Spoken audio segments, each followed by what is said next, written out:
Kembali Anda simak dalam Smart Motivation bersama Eloy Zaluku. Smart Motivation.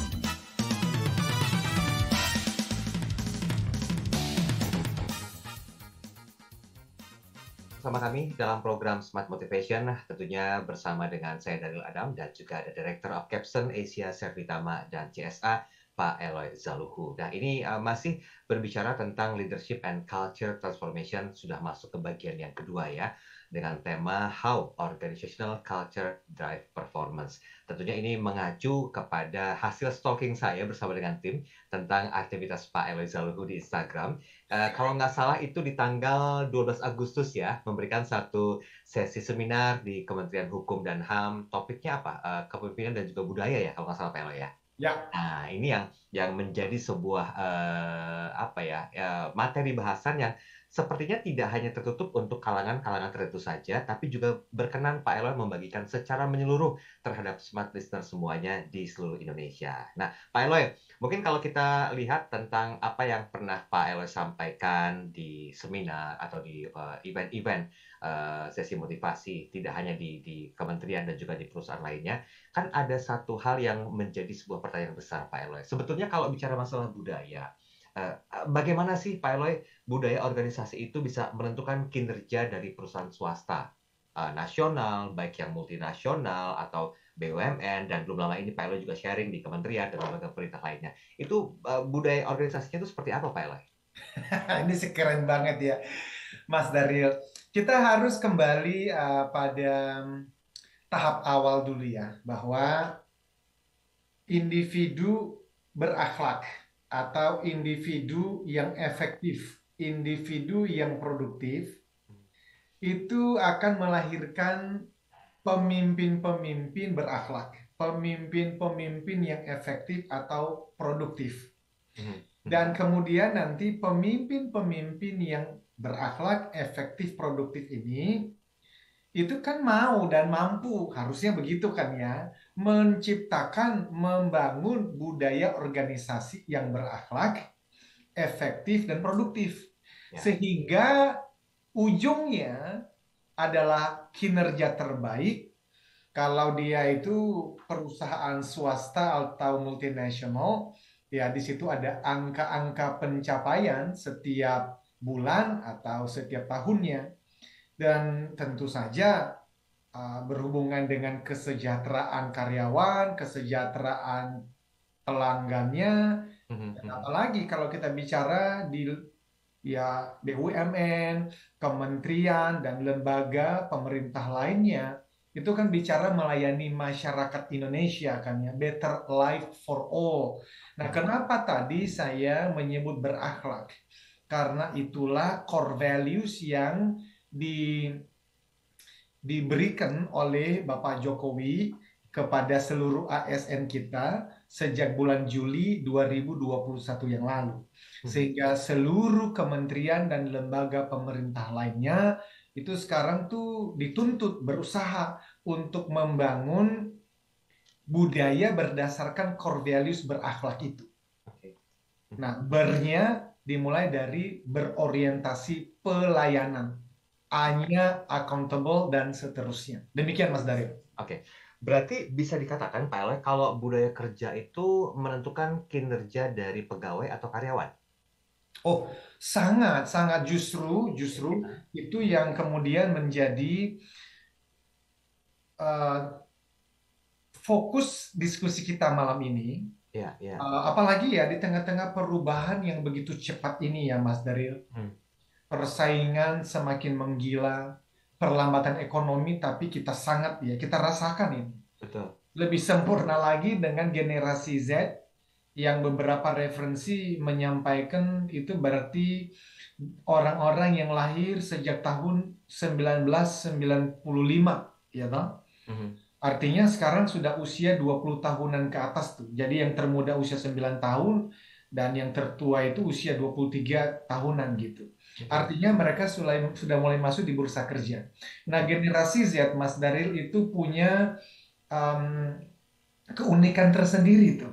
Yeah. Karena mereka kan orang-orang yang bisa dikatakan technology savvy atau sangat melek teknologi, dan itu mempengaruhi cara mereka berpikir. Mereka itu berani bertanya kepada owner dari perusahaan, ini perusahaan misinya dan visinya apa? Apa yang menjadi posisi dari perusahaan kita atau board of directors terhadap isu-isu tertentu, misalnya pemanasan global misalnya, atau bagaimana dengan hutan, bagaimana dengan berbagai macam etika berbisnis, dan mereka itu berani bertanya itu. Dan kalau mereka tidak mendapatkan informasi yang mereka inginkan, mereka dengan mudah akan say goodbye. Sehingga semua ini memaksa pemilik perusahaan, pemimpin organisasi dan lembaga pemerintahan juga untuk mau tidak mau harus berpikir lagi. Gaya kepemimpinan apa yang akan yang akan dihidupin, dan budaya organisasi seperti apa yang akan dijalankan. Oke, nah ini saya dari statementnya Pak Eloy tadi dengan keterlibatan dari generasi Z dan juga generasi milenial yang cerdas atau teknologi savvy tadi kan otomatis berpengaruh ya terhadap kinerjanya. Nah, bagaimana sih Pak Eloy budaya kerja itu bisa menentukan kinerja pegawai atau karyawan? Ini bagus banget.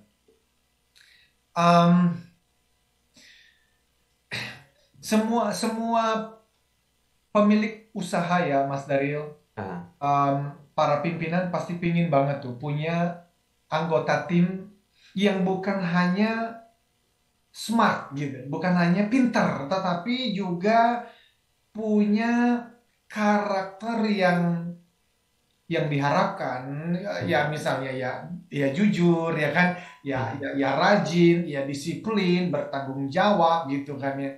Dan itu ternyata nggak didapatkan begitu saja kan Mas Daryl.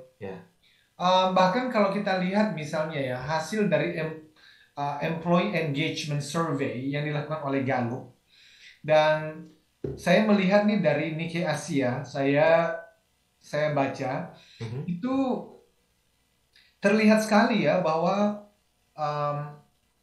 masih di bawah harapan gitu, di bawah 15% loh. Pegawai yang disurvei termasuk di Indonesia, Filipina, Singapura, Vietnam, Thailand, Kambodia, Myanmar, Malaysia itu yang employee engagement-nya itu rata-rata masih di bawah 15%, bahkan banyak yang di bawah 10%. Itu artinya apa sih? Kira-kira 1 dari 10 pegawai yang bangun pagi lalu merasa terlibat, merasa happy, dan memberikan potensi terbaiknya dalam pekerjaannya. Itu menurut saya sih realita yang harusnya menggelisahkan semua pemilik bisnis, pemimpin organisasi, dan pemimpin setiap lembaga pemerintah. Artinya secara fisik orang itu bisa ada di kantor atau bisa ngomong di aplikasi Zoom atau Google Meet, tetapi sebenarnya dia tidak memberikan yang terbaik. Nah, pertanyaannya why? Nah, kemudian kan sejak tahun 2005 saya memberikan training di berbagai organisasi, Mas Daryl. Apa sih yang diharapkan dari training-training seperti itu? Yang diharapkan adalah bahwa pegawai, karyawan, karyawati seluruh tim akan engaged, akan memberikan yang terbaik. Tetapi kemudian saya belajar dari seorang, ini saya sih berguru lah dari beliau ya, Profesor Kostas Markides namanya. Saya juga pernah mention hasil pemikiran beliau beberapa waktu yang lalu di sini, di Radio Smart FM. Beliau ini Professor of Strategy and Entrepreneurship di London Business School. Saya rangkum ya Mas Daryl dan semua listeners sahabat TML apa yang beliau katakan mengenai hal ini. Ini kesimpulannya, bahwa perilaku seorang karyawan, perilaku pegawai tidak berubah dalam jangka panjang hanya karena disuruh atau dinasehati.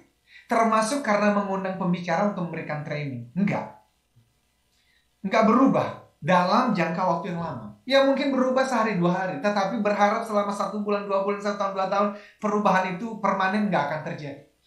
Perilaku manusia hanya berubah jika kita menerapkan budaya kerja yang tepat melalui prinsip nilai dan insentif yang sesuai. Ini penting nih. Jadi ada prinsip nilai.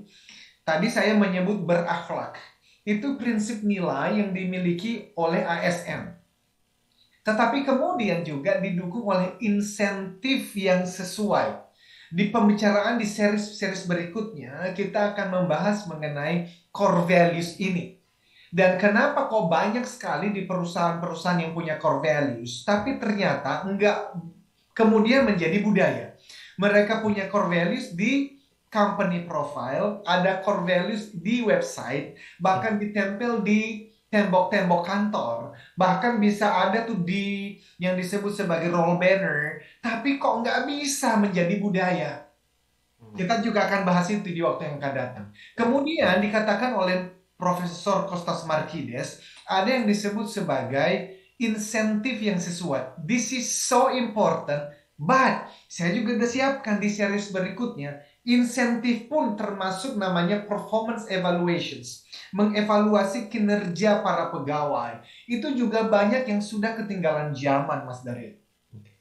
Sehingga di seri-seri berikutnya kita akan bahas, tetapi minimal beliau mengatakan begini. Singkatnya, lingkungan organisasi atau budaya yang tepat adalah kunci perubahan perilaku para pegawai di dalam sebuah perusahaan, organisasi atau lembaga. Kuncinya ada di lingkungan atau budaya organisasi.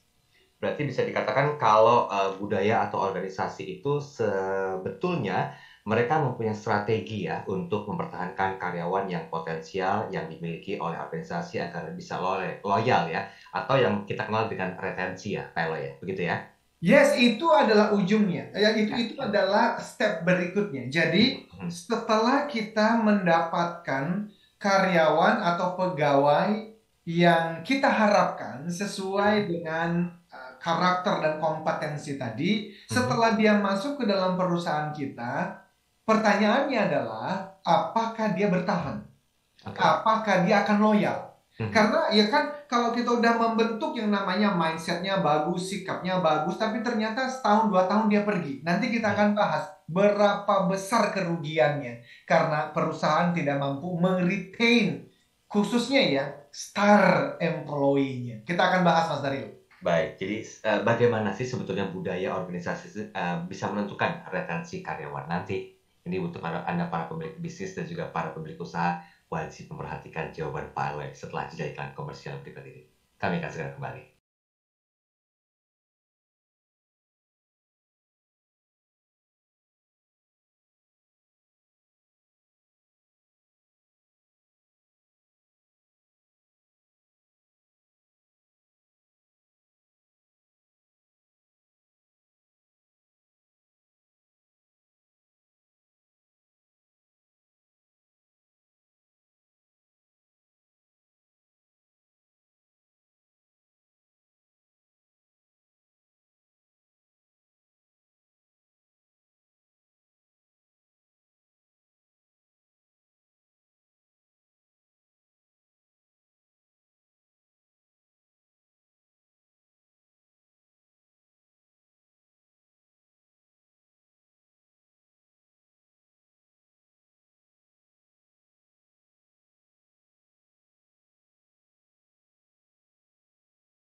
Eloy Zaluhu, founder and master teacher of TML, Theocentric Motivation and Leadership, kembali memberikan kesempatan kepada 25 orang terpilih untuk menjadi Certified Theocentric Motivator batch kelima tahun 2022. Jadilah Theocentric Motivator and Professional Sales Trainer dengan konsep pelatihan yang menggabungkan pemahaman spiritual dengan ilmu motivasi dan strategi penjualan yang tepat. Dilatih secara langsung oleh Master Teacher Eloy Zaluhu, dapatkan sertifikasi dan legalitas untuk mengajarkan materi pelatihan Theocentric Motivation and Rev Sales Principles di seluruh Indonesia dengan peluang penghasilan hingga 25 juta rupiah per 1 hari training, bahkan lebih. Pelatihan dilaksanakan secara virtual online pada hari Jumat dan Sabtu 16-17 September dan 23-24 September 2022. Dapatkan penawaran khusus yang terbatas hanya untuk batch 5 tahun 2022. Potongan hingga 80% dari investasi normal. Syarat dan ketentuan berlaku. Segera daftarkan diri Anda ke 0813 983 98127 atau 0818 0890 9199. Be the next certified Theocentric Motivator and Rev Sales Trainer.